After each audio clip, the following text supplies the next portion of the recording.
Olá, eu sou Sara Kirchhoff e falo ao vivo dos estúdios da B3 em São Paulo. No cenário nacional, foco na meta fiscal do governo. O presidente Michel Temer esteve reunido hoje em Brasília com ministros para discutir a possibilidade de novas concessões com o objetivo de aumentar a rentabilidade do Caixa da União. Mas a decisão em relação à meta fiscal do governo, mais uma vez, foi adiada. E o resultado disso no mercado do câmbio foi de alta no dólar nesta segunda-feira. Dólar comercial, portanto, em alta de 0,88%, terminando o dia aos R$ 3,20 mais 30. A ideia do governo é de aumentar a meta do déficit de 139 bilhões para 159 bilhões para o próximo ano. Mas, como eu já falei, essa decisão não foi discutida hoje, acabou ficando para amanhã ou depois, ainda sem data definida. Enquanto o dólar subiu, o índice Bovespa também subiu, operou em alta hoje de 1,37%, índice Bovespa, que mede as principais negociações aqui na B3, com alta de 1,37%, renovando a máxima aos 68.284 pontos nesta segunda-feira, primeiro dia da semana. E os economistas do mercado financeiro elevam pela quarta vez consecutiva a estimativa de inflação para este ano. Os dados foram divulgados hoje no Boletim Focus do Banco Central e quem tem mais informações é a repórter Camila Xavier, de Brasília. A mudança na previsão de inflação deste ano teve início depois que o governo elevou a tributação de PIS/COFINS sobre combustíveis para tentar aumentar a arrecadação e alcançar a meta fiscal de 2017. Para 2018, a previsão do mercado financeiro ficou estável em 4,20% na última semana. O índice segue abaixo da meta central, que também é de 4,5%, e do teto de 6% fixado para o período. Já para o Produto Interno Bruto deste ano, o mercado financeiro manteve sua estimativa de crescimento em 0,34%. Para 2018, os economistas mantiveram a estimativa de expansão da economia em 2%. O mercado financeiro também manteve sua previsão para a taxa básica de juros, a Selic, em 7,5% ao ano para o fechamento de 2017. Atualmente, a taxa está em 9,25% ao ano. Para o final de 2018, a estimativa para a taxa Selic ficou estável em 7,5% ao ano. Diante deste cenário, a previsão é que os juros fiquem estáveis no ano que vem. Camila Xavier para o SBA. Os expressivos resultados obtidos no campo nos últimos anos não vêm se refletindo no bolso do produtor. É o que diz a repórter Annelise Nicolodi, do Rio Grande do Sul. Um levantamento realizado pela Assessoria Econômica do Sistema Farsul aponta que a queda na rentabilidade no campo pode superar 50%, dependendo da cultura e região. O estudo mostra que as lavouras que apresentaram crescimento no lucro na comparação entre 2016 e 2017 são aquelas que registraram perdas com as chuvas no ano passado, como o arroz irrigado em Uruguaiana e trigo em Carazinho e Tupanciretã. Todas as demais registraram prejuízo. Esses são os casos da soja em Carazinho e Cruz Alta, do milho em Carazinho e do arroz irrigado em Camaquã. Com a pecuária, a situação é semelhante. Na comparação entre 2014 e 2017, em Bagé, o lucro por hectare, que era de R$ 11,87, caiu para menos R$ 151,76. Segundo a Farsul, as crises envolvendo a JBS e a Operação Carne Fraca são as grandes responsáveis pelo resultado negativo. Annelise Nicolodi, para o SBA. O Mercado do Campo faz um rápido intervalo e daqui a pouquinho a gente volta com mais informações.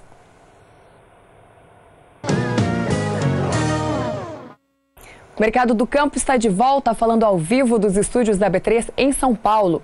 E o café poderá viver uma safra recorde no próximo ano. É no que acredita a J. Gaines Consulting. A expectativa da consultoria é de uma safra de 60 milhões de sacas. Situação bem diferente da que está sendo vista este ano, com uma produção deficitária, com grãos de café ainda abaixo do tamanho normal. O Brasil é o maior produtor de café arábica do mundo e o Vietnã é o maior produtor de café robusta. E a commodity teve um dia de quedas hoje nas bolsas internacionais. Acompanhe no telão. Começamos, não é Ibovespa, começamos agora sim. Café robusta, contratos futuros na Bolsa de Londres. Começamos com o vencimento para o mês de setembro. Últimos negócios, 2.105 dólares a tonelada, uma queda acima de 1,5%. Contratos para o mês de novembro, negociados hoje na Bolsa de Londres, a 2.100 dólares a tonelada, queda de 1,54%. Contratos com vencimento para janeiro, negociados a 2.080 dólares a tonelada, queda mais uma vez acima de 1,5%.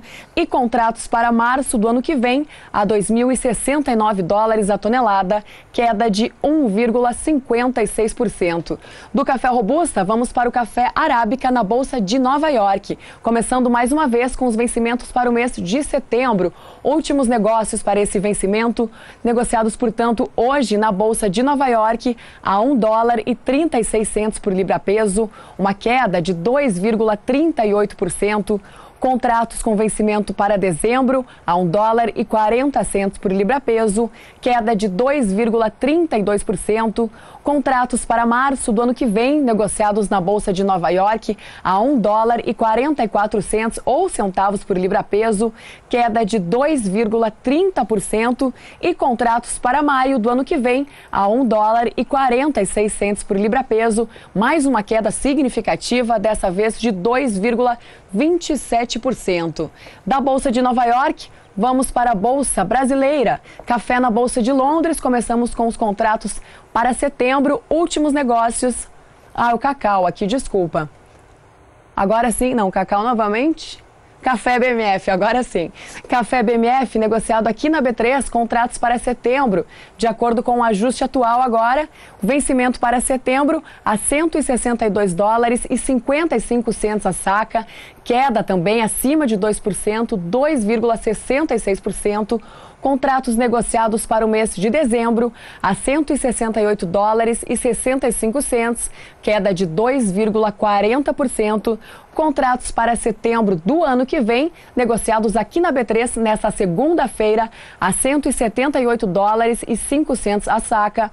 Desvalorização de 2,41% neste vencimento. E contratos para setembro de 2019 a 185 dólares e 65 centos, mais uma queda significativa de 2,29%. Das cotações do café, vamos para os estúdios da Somar com as primeiras informações do tempo com Juliana Rezende. Agroclima, oferecimento Santa Helena, as melhores sementes de milho para grãos e silagem. Steel, é hora de você fazer com motosserras Steel. Olá, boa tarde a todos. Os produtores de cana-de-açúcar têm sido favorecidos por conta do tempo mais seco em grande parte do centro-sul do país. Essa falta de chuvas diminui a disponibilidade hídrica entre o centro-oeste e também no sudeste. E os produtores ganham ritmo tanto na colheita da cana como também na moagem. No decorrer dos próximos 5 dias, a tendência é de pancadas de chuva agora se espalhando tanto pelo estado de São Paulo, sul de Minas Gerais, Mato Grosso do Sul, o estado do Paraná e áreas também do oeste do Mato Grosso. As pancadas são mais fortes, principalmente na faixa leste do estado de São Paulo e no sul de Minas Gerais. Pode chover até 70 milímetros de água. E no Mato Grosso do Sul, as chuvas também seguem significativas, com até 30 milímetros até o dia 19 de agosto. O predomínio ainda deve ser de tempo mais seco agora no Rio Grande do Sul, no sul de Santa Catarina, também em áreas do Mato Grosso, Goiás e de Minas Gerais. Já durante o segundo período, essas instabilidades ainda devem seguir persistentes, porém agora com menor volume de água. Durante o período do dia 20 até o dia 24 de agosto, as chuvas ainda seguem se espalhando entre a região sul, o estado de São Paulo, toda a faixa leste do sudeste, o Mato Grosso do Sul e também a faixa oeste do Mato Grosso. O volume de chuva agora é um pouco menor, especialmente fica em torno de 30 milímetros entre a faixa leste do estado de São Paulo e o Paraná e na maior parte do Mato Grosso, de Goiás e também no norte de Minas Gerais. O predomínio ainda é de tempo seco até o dia 24 de agosto.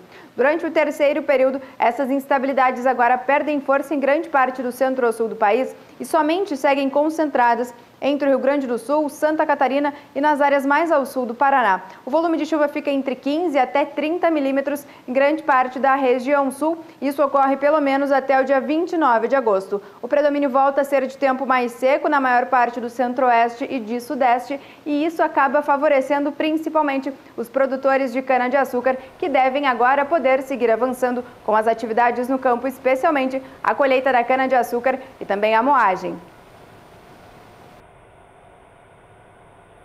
Tá certo. Além de retomar as exportações, o setor nacional do cacau espera aumentar a produção em 50% no prazo de 5 anos e em 100% no prazo de 10 anos. Confira na reportagem. O novo modelo de reestruturação foi desenvolvido pelo Grupo de Trabalho da CEPLAC. A ideia é apresentar alternativas viáveis para o fortalecimento e modernização do setor. 90% do produtor de cacau no Brasil pertence à agricultura familiar. A lavoura cacaueira tem posição de grande relevância no cenário internacional. De acordo com o diretor da Comissão Executiva do Plano da Lavoura Cacaueira, além de retomar a exportação, a expectativa é aumentar a produção de cacau em 50% dentro de 5 anos. A discussão do seminário é uma discussão voltada para uma definição estrutural da CEPLAC dentro de um contexto de modernidade, para que se atinja essa proposta que está delineada com toda a cadeia produtiva do aumento da produção em 50% dentro de 5 anos e 100% dentro de 10.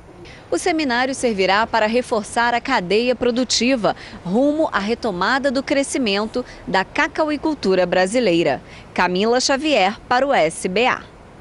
E 90% da produção de cacau aqui no Brasil vem da agricultura familiar. E as lavouras cacaueiras, elas têm uma grande relevância também no mercado internacional. Por isso nós vamos acompanhar aqui no painel as cotações para essa cultura no dia de hoje, começando com a Bolsa de Londres. De olho nos últimos negócios, contratos para o mês de setembro. Esse vencimento hoje foi negociado em Londres por 1.492 libras por tonelada. O contrato vem em queda, portanto, de 3,24%. E o contrato com vencimento para dezembro foi negociado lá em Londres hoje, no mercado futuro, por 1.510 libras por tonelada. Da Bolsa de Londres, vamos para a Bolsa de Nova York. Contratos para setembro negociados hoje em Nova York, portanto, contratos para cacau no mercado futuro por 1.923 dólares a tonelada. O contrato também vem em queda, uma queda significativa de 3,36%.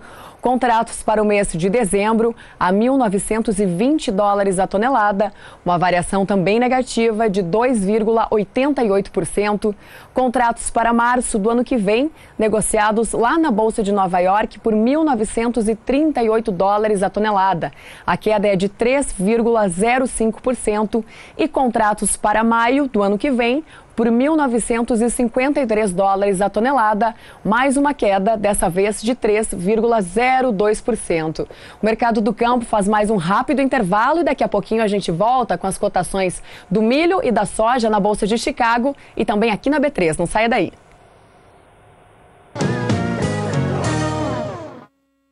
O mercado do campo está de volta, direto dos estúdios da B3 em São Paulo.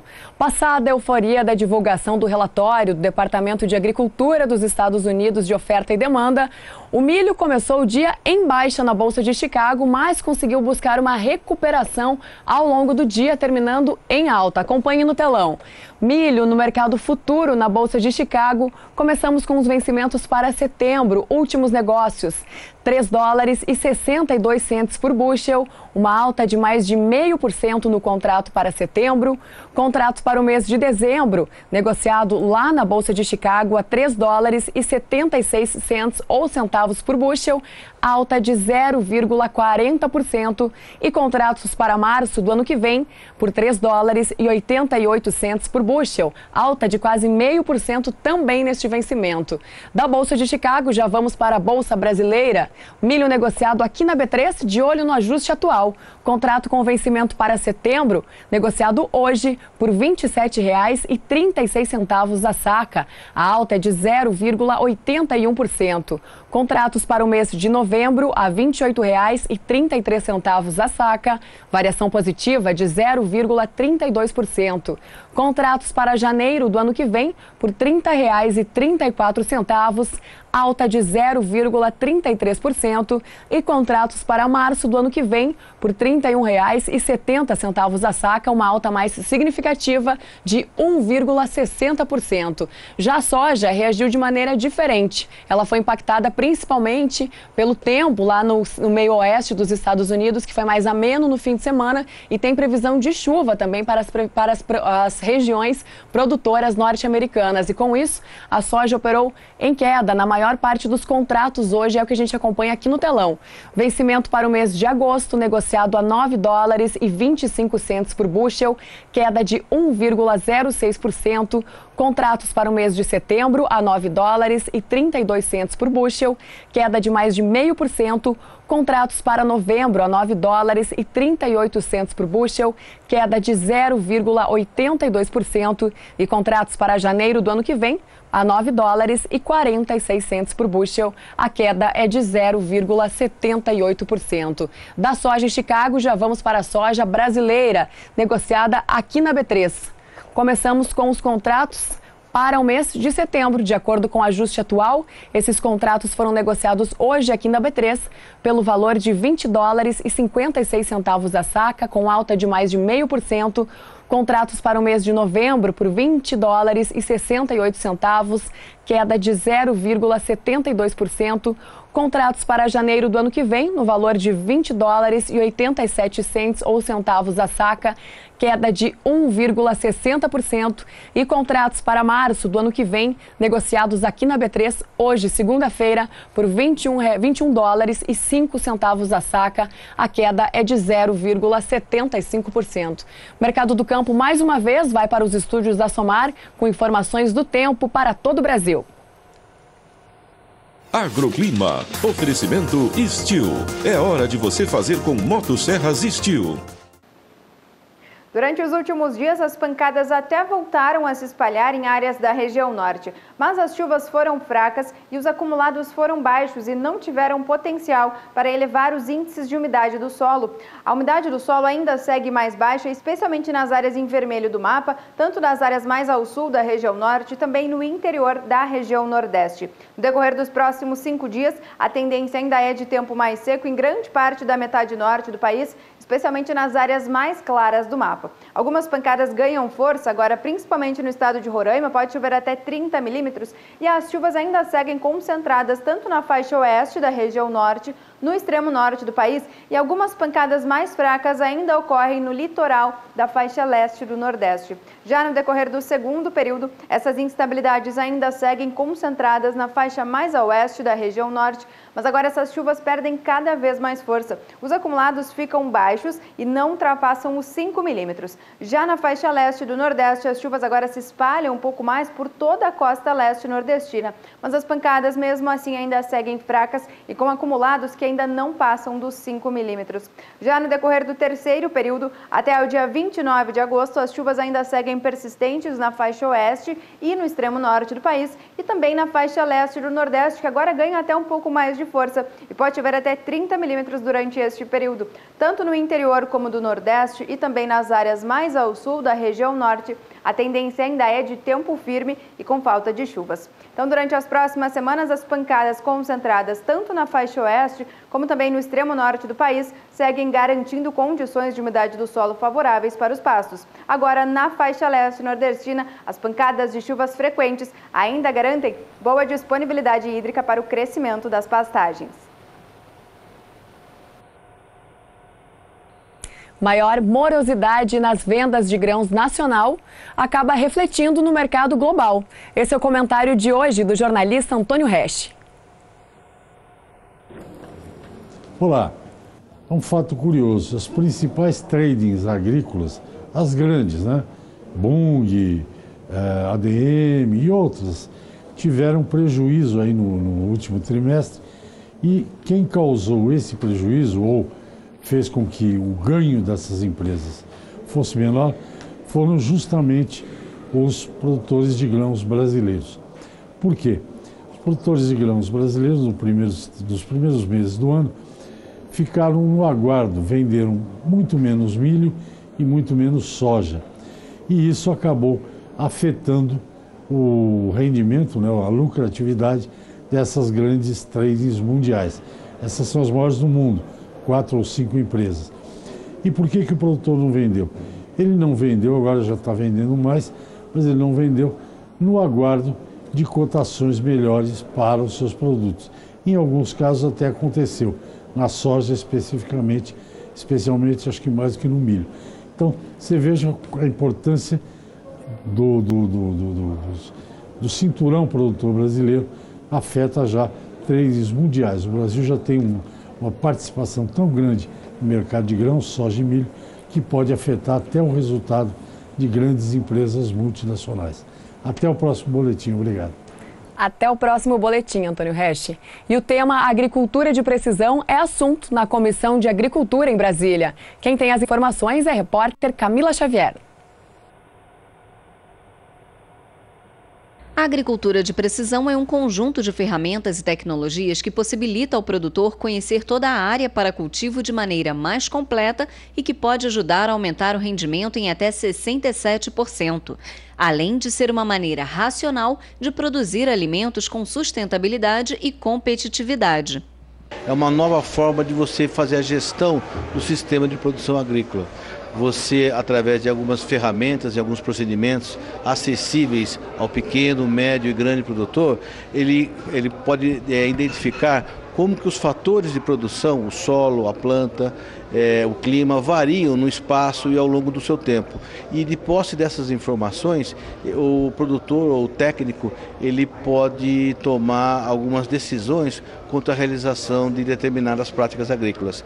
Então, é uma nova forma de gestão que está acessível a todo tipo de produtor. No Brasil, a agricultura de precisão foi introduzida no início dos anos 90 por meio da utilização de máquinas agrícolas com sistema global de navegação de satélite. No entanto, ainda temos muito que crescer, principalmente no que diz respeito à tecnologia e economia de precisão.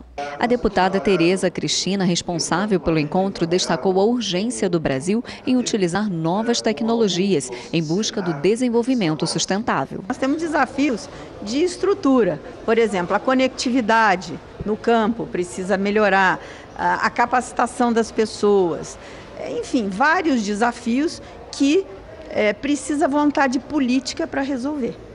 Então, se nós precisamos de conectividade, então nós temos que chamar as nossas operadoras e dizer, nós precisamos de ter sinal no campo. Isso é uma vontade política, né? Nós queremos que a tecnologia chegue, e para chegar nós precisamos disso. São concessões, então vamos apertá-las, né? Então, o que eu quis dizer é que nós temos ainda que vencer muitas etapas para que isso consiga chegar o campo como um todo, não só a grandes produtores ou a pessoas que têm conhecimento dessa tecnologia e foram, à sua maneira, fazendo ela chegar e se estabelecer.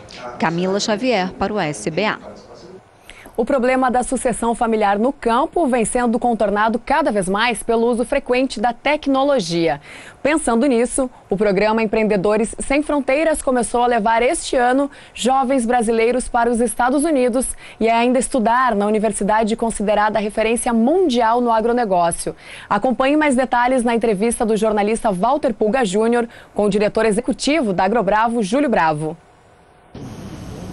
Júlio, obrigado por participar do nosso programa. Vamos explicar agora o seu programa, né? O seu programa envolve viagens, né? Para diferentes países do mundo. Vamos falar do Empreendedores Sem Fronteiras. Que projeto é esse? Bom, primeiro, obrigado, né, por ter me recebido. Foi um projeto que eu desenvolvi junto com a Universidade de Iowa, que fica em Ames, no estado de Iowa. É uma universidade já fundada desde 1850, então ela tem bastante desenvolvimento dentro do agronegócio mundial, já formou vários líderes do agro no mundo inteiro, principalmente nos Estados Unidos. E eu tenho uma relação próxima com o chefe do departamento de empreendedorismo da universidade. E quando eu cheguei com ele com a missão de a gente desenvolver um programa para a segunda geração, ele me propôs a gente organizar tanto aulas tanto com professores da universidade, como empresários de sucesso que já se formaram na universidade.